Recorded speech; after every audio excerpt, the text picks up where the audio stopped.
आप गमछा जो है आपका बहुत ट्रेंडिंग में रहता है, तो गमछा की क्या कहानी है? अधिकतर भगवा गमछा मेरे पास रहता है जी। या किसी पार्टी के कारण नहीं, क्योंकि मैं बजरंगबली हमारे इष्ट देव है, अच्छा। इसलिए बजरंगबली के कारण मैं गमछा रखता हूँ। तो आज के समय में जहाँ देखा जाए कोचिंग संस्थान काफी अलग अलग सुविधाएं दे रही हैं, लेकिन आपको क्या लगता है कि इसमें कहीं ना कहीं इसको बिजनेस भी बना लिया गया है? नहीं, कहीं ना कहीं नहीं, कोचिंग संस्थान बिजनेस बन ही गया है। मैंने सुना है कि 11 रुपया आप जिन बच्चों के पास पैसा नहीं होता दक्षिणा लेके करते, तो उसके पीछे क्या कहानी थी? देखिए, गरीब, अनाथ, असहाय, दिव्यांग, ट्रांसजेंडर और शहीद के परिवारों से मैं पैसा 11 रुपया नाम मात्र लेता हूँ। उसके पीछे कहानी कि मैं अमीर परिवार का होकर भी जिस तरह से मैंने गरीबी को झेला है, तो उस जेल में मैं बच्चों के दौर कुछ समझता हूँ। और एक मूल उद्देश्य रहता है कि मेरा आदमी ज्यादा से ज्यादा बने, पैसा बने या ना बने, जब आदमी ज्यादा रहेंगे तो समस्या अपने आप दूर हो जाएगी। जैसे आपने थोड़ी देर पहले जब जिक्र किया था अंतरजातीय विवाह, अंतर धर्म विवाह, तो इसके बारे में आप क्या राय रखते हैं? ये कितना सही है या क्या है? अंतर धार्मिक विवाह 100% गलत है। लोगों को अपने धर्म में विवाह करना चाहिए। जी। प्रेम विवाह का मैं विरोधी नहीं हूँ, लेकिन प्रेम विवाह में ऐसा प्रेम नहीं होना चाहिए जिसमें भगवान अलग हो। भगवान अलग होने में बहुत दिक्कत होती है और सब कोई रहमान नहीं बन सकता है। जी, कि आप ट्रांसजेंडर जो बच्चे होते हैं उनको भी पढ़ाते हैं, उनको आपने सफल भी किया, तो कैसा लगता है आपको?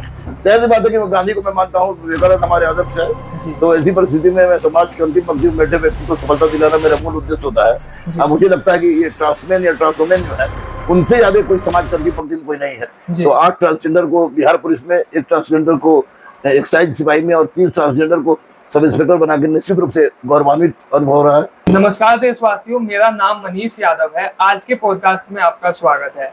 आज हम हैं गुरु रहमान सर के साथ। ये एक ऐसा नाम है तैयारी कराने के फील्ड में जिसको लगभग बिहार के हर बच्चे और झारखंड और तमाम राज्य के भी बच्चे जानते हैं।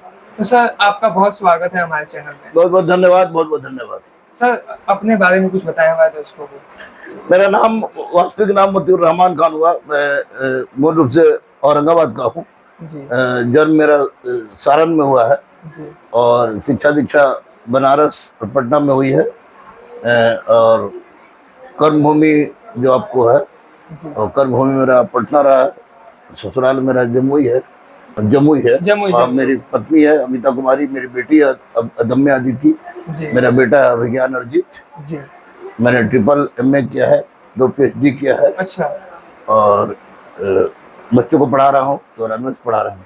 अच्छा। तो सर, जैसे अभी आपने बताया कि आप 3 MA हैं, तो सर किस किस सब्जेक्ट में हैं आप? एंशिएंट इंडियन हिस्ट्री में है, जनरल हिस्ट्री में और रूरल डेवलपमेंट में। अच्छा। तो सर, PhD करने का ख्याल क्यों आया आपको?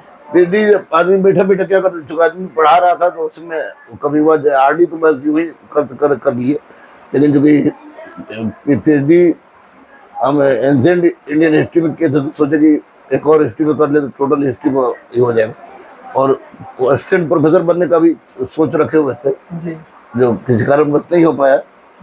तो इस फील्ड में मैं चला जाता, यही महत्वपूर्ण बात है। तो सर, जब आप कोचिंग जलाना शुरू किए होंगे तो उस वक्त बहुत सारी परेशानियां आई होंगी, तो उसमें आप कैसे साहस बना के रखे? नहीं, कोचिंग चलाना हमारी मजबूरी थी जी। ये शौक नहीं था और नहीं पैसा कमाने का उद्देश्य था। कोचिंग मैंने इसलिए चालू किया क्योंकि मुझे अपने जीवन को सर्वाइव करना था। मेरा अंतर धार्मिक विवाह है, तो स्वाभाविक यदि प्रेम विवाह में दिक्कत होती है तो उसमें अपना परिवार चलाने के लिए हमने पहले ईस्ट एंड वेस्ट में, विनय कंठ के ईस्ट एंड वेस्ट में, फिर मुर्सबा हुसैन के, फिर वसीम आब्दीन के कोचिंग में पढ़ाया। फिर मैंने रहमान हिस्टोरिका खोला, रहमान हिस्टोरिका, फिर the M civil service centre में हुआ, बाद में यह रहमान एम सिविल सर्विस हुआ, और फिर अदम्य अदिति गुरुकुल के नाम से चल रहा है। तो परेशानी तो आती ही है, और अभी परेशानी ज़्यादा है क्योंकि अभी परेशानी का कारण यह है कि लोग पीटी क्या कहा था उसको, PPT के माध्यम से पढ़ाते हैं जी। और बच्चों को ऑब्जेक्टिव बना दिया है, ऑब्जेक्टिव बना दिया है, तो इसलिए बच्चे गहराई से नहीं पढ़ पा रहे हैं, तो दिक्कत होती है हमको पढ़ाने वालों को। सर, क्या लगता है आपको आज के समय में जहाँ देखा जाए कोचिंग संस्थान काफी अलग अलग सुविधाएं दे रही हैं, लेकिन आपको क्या लगता है कि इसमें कहीं ना कहीं इसको एक बिजनेस भी बना लिया गया है? नहीं, कहीं ना कहीं नहीं, कोचिंग संस्थान बिजनेस बन ही गया है। आज मॉल और छोटा दुकान वाली बात देखिए, तो मॉल जिसके पास पैसा पूछ जाते वो पैसा इन्वेस्ट कर रहा है, और पैसा इन्वेस्ट करके वो ये प्रकार किसी भी परिस्थिति को कमाना चाहता है। लेकिन ये बिजनेस है, 100% बिजनेस है, इससे और कुछ। तो सर, आप क्या चाहेंगे आज के वक्त में जो कोचिंग संस्थान है वो कैसे बच्चों को मुहैया करा? नहीं, बच्चों को पढ़ाने के लिए सबसे महत्वपूर्ण चीज ऑफलाइन एक बहुत बड़ा आधार है, और साथ साथ बच्चों को जब तक NCERT अब नहीं पढ़ाते हैं, जब तक टेक्स्ट बुक नहीं पढ़ाते हैं, तब तक स्वाभाविक है कि ऐसी परिस्थिति में बच्चों को दिक्कत होगी। और आज कोचिंग वाले या कोई भी हो, लोग रटवाना, ऑब्जेक्टिव रटवाना शुरू कर देते हैं, तो ऐसी परिस्थिति गलत है। बेस की तैयारी बहुत जरूरी है, और कोचिंग का फील लाखों लाख में जो है वो नहीं होना चाहिए। गरीब बच्चों के साथ कल्याण करना चाहिए। जी। तो सर आपका जो कोचिंग संस्थान है वो किन किन फील्ड्स में तैयारी कराता है? कलर से कलेक्टर, सिपाही से एसपी, अच्छा हर चीज का तैयारी उसमें होता है। जी। तो सर जैसे मैंने सुना दर्शकों से और लोगों से कि आप ट्रांसजेंडर जो बच्चे होते हैं उनको भी पढ़ाते हैं और उनको आपने सफल भी किया है, तो कैसा लगता है आपको? जाहिर सी बात है कि मैं गांधी को मैं मानता हूँ, विवेकानंद हमारे आदर्श है।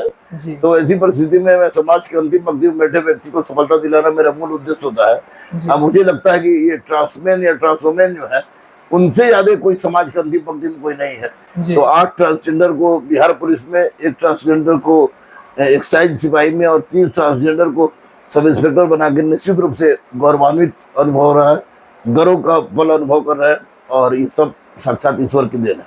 तो सर अभी जैसे आपने थोड़ी देर पहले जब जिक्र किया था अंतर जातीय विवाह या अंतर धर्म विवाह, तो इसके बारे में आप क्या राय रखते हैं? ये कितना सही है या क्या है? अंतरधार्मिक विवाह 100% गलत है। लोगों को अपने धर्म में विवाह करना चाहिए। जी प्रेम विवाह का मैं विरोधी नहीं हूँ, लेकिन प्रेम विवाह में ऐसा प्रेम नहीं होना चाहिए जिसमें भगवान अलग हो। भगवान अलग होने में बहुत दिक्कत होती है, जी और सब कोई रहमान नहीं बन सकता है। जी। तो सर आपने एक मिसाल पेश किया है कहीं ना कहीं पटना जैसे शहर में। मैंने सुना है कि 11 रुपया आप जिन बच्चों के पास पैसा नहीं होता दक्षिणा लेके करते, तो उसके पीछे क्या कहानी थी? तो ये गरीब, अनाथ, असहाय, दिव्यांग, ट्रांसजेंडर और शहीद के परिवारों से मैं पैसा 11 रुपया नाम मात्र कर लेता हूँ। उसके पीछे कहानी है कि मैं एक अमीर परिवार का होकर भी जिस तरह से मैंने गरीबी को झेला है, जी तो उस जेल में मैं बच्चों के दर्द को समझता हूँ। और यही मूल उद्देश्य रहता है कि मेरा आदमी ज्यादा से ज्यादा बने, पैसा बने या ना बने। जब आदमी ज्यादा रहेंगे तो समस्या अपने आप दूर हो जाएगी। तो सर आप इतना ज्यादा जब पढ़ाते हैं तो आप अपने आप को समय कैसे दे पाते हैं, अपने आप को खुश कैसे रखते हैं, ये बताइए। अपने आप को खुश रखने का मेरा एकमात्र उपाय है बच्चों को पढ़ाना। जी अगर बच्चों को मैं नहीं पढ़ाऊँ तो खुश नहीं रह पाऊंगा, लेकिन बच्चों को पढ़ाता हूँ इसलिए खुश रहता हूँ। एक सवाल और मैं पूछना चाहूंगा, जैसे नई शिक्षा नीति आई हुई है, तो आप सर क्या सुझाव देना चाहेंगे? कुछ ऐसे सुझाव जिससे और भी गरीब तबके के बच्चे लाभान्वित हो सकें सरकार से। देखिए, शिक्षा को सबसे पहले शिक्षा को आपको अब फ्री कर देना चाहिए, जी बिल्कुल। और एकदम इसमें शिक्षा में जो सब्सिडी है शिक्षा क्षेत्र में, उस सब्सिडी को बढ़ाया जाए, और इसका जीएसटी उसमें जो इसको ज्यादा लग रहा है उसको कम किया जाए। बच्चों को बेसिक शिक्षा दी जाए, स्वावलंबन की शिक्षा दी जाए, और साथ ही साथ अपने देश की संस्कृति और संस्कार से संबंधित शिक्षा दी जाए, तो यह सबसे बड़ी जरूरी चीज है। नई शिक्षा नीति का मैं स्वागत करता हूँ। जी सर। तो सर अगर आप दर्शकों को कुछ संदेश देना चाहें, जो छात्र हैं उनको संदेश देना चाहें, तो उनसे यही कहें कि बाकाया में न जाए, इधर उधर भटकने से अच्छा है कम से कम बेस पढ़े, बेस मजबूत है। यूट्यूब आपको एंटरटेनमेंट कर सकता है, आपकी जिंदगी को नहीं बना सकता है, जी इसलिए ऑफलाइन का कोई विकल्प नहीं है। ऑफलाइन की ओर बढ़िए, टेक्स्ट बुक पढ़िए, एनसीईआरटी जरूर पढ़िए, सफलता निश्चित रूप से मिलेगी। आज ना तो कल सफलता मिल जाता है। सर आपका भी कोई यूट्यूब चैनल है, उसके बारे में जिक्र कर दें। Rahman same civil service YouTube channel है, जिसमें सारा क्लास, जो क्वेश्चन का सारा क्लास होता है, लगभग फ्री ही के बराबर चलता है, फ्री क्लास रहता है। उसमें आइए, लाखों लाख सब्सक्राइबर है, आप भी उसमें लीजिए। और सबसे महत्वपूर्ण बात है कि मैं अलग अलग सब्जेक्ट के अलग अलग शिक्षक हैं जिनके माध्यम से मैं कराता हूँ। मंडे, वेडनेसडे, फ्राइडे, सैटरडे को दरोगा का टेस्ट होता है, और टीटीएस को सिपाही का टेस्ट होता है, और मंडे, वेडनेसडे, फ्राइडे को बीपीएससी जो 71वीं है उसका टेस्ट लेते हैं। टेस्ट, और आपसे अनुरोध है कि पैसा रहे या ना रहे, आप मेरे पास आइए, मैं आपका था, आपका हूँ, आपका रहूँगा। और गरीबों को पढ़ाने में मुझे मजा आता है, अच्छा लगता है। जी सर। तो सर के साथ आज मिलकर काफी अच्छा लगा। मैं भी एक युवा हूँ, तो कहीं ना कहीं सर के इस प्रयास से मैं बहुत प्रभावित था। तो मैं दिल्ली से जब बिहार आया तो मेरा एक मेन जो मकसद था कि अपने इस पॉडकास्ट जर्नी में शूट करने का, तो उसमें से गुरु रहमान सर एक थे। तो सर बहुत बहुत धन्यवाद। और सर एक और संदेश आप देते जाइए कि जो कोचिंग संस्थान फीस ये लगाम रखे हुए हैं, वो उस पर कुछ लगाम लगाएं। उसको लगाम लगाए। इसको बिजनेस जब तक बनाएंगे तब तक संस्कार का विकास तो नहीं होगा। भले शिक्षा के माध्यम से IAS IPS बन जाए, लेकिन वही चोर बेमान निकलेंगे। इसलिए कोचिंग संस्थान वाले की चरित्र की जांच होनी चाहिए, जैसे उपधा परीक्षण मोड काल में होता था, इनके चरित्र आदि की जांच होनी चाहिए। तो अभी तरह तरह के अयासी में लिप्त रहने वाले लोग भी, कोचिंग सेटिंग कराने वाले लोग भी कोचिंग खोल के बड़ा बड़ा पैसा इन्वेस्ट करके इसमें चल रहे हैं, उस पर रोक लगाना चाहिए। और सरकार पर को इस पर जबरदस्त ध्यान देनी चाहिए। और जो भी एक मानदंड पर नहीं उतरा है, जैसे कोई हिस्ट्री का स्टूडेंट है पढ़ा रहा है, ज्योग्राफी पढ़ा रहा है, कोई जो मैथ का स्टूडेंट है पढ़ा रहा है, फिजिक्स पढ़ा रहा है, तो उस पर रोक लगना चाहिए। और एक शिक्षा का एक मानदंड हो जाए कि कौन व्यक्ति पढ़ा सकता है, और कैसे बढ़ा सकता है। चलते चलते सर मैं एक आपसे बात पूछना चाहूंगा, आप बुरा मत मानिएगा सर। आप गमछा जो है आपका बहुत ट्रेंडिंग में रहता है, तो गमछा की क्या कहानी है? कम से एक तो पसीना निकलता है, दूसरा बात कि इससे अपनापन महसूस होता है, लगता है बिहार की माटी से जुड़ा हुआ हूँ। जी और दूसरी बात है कि अधिकतर भगवा गमछा मेरे पास रहता है जी। या किसी पार्टी कारण नहीं, क्योंकि मैं बजरंगबली हमारे इष्ट देव है, अच्छा। इसलिए बजरंगबली के कारण मैं गमछा रखता हूँ। और कहीं जरूरत पड़े तो कपड़ा भी बदल लिए, कहीं सोना हुआ सो भी गए, कहीं बैठना हुआ बैठ भी गए, यानी बहुत सारा काम मेरा गमछा के माध्यम से पूरा हो जाता है। इसलिए गमछा मेरी पहचान है, आन है, मान है, शान है बिहार की संस्कृति पहचान को मैं कहीं भी जाऊं इसको बनाए रखता हूँ।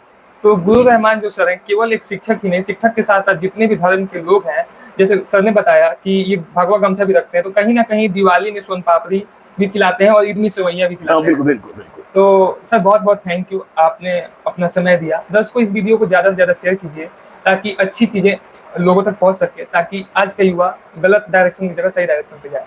जय हिंद।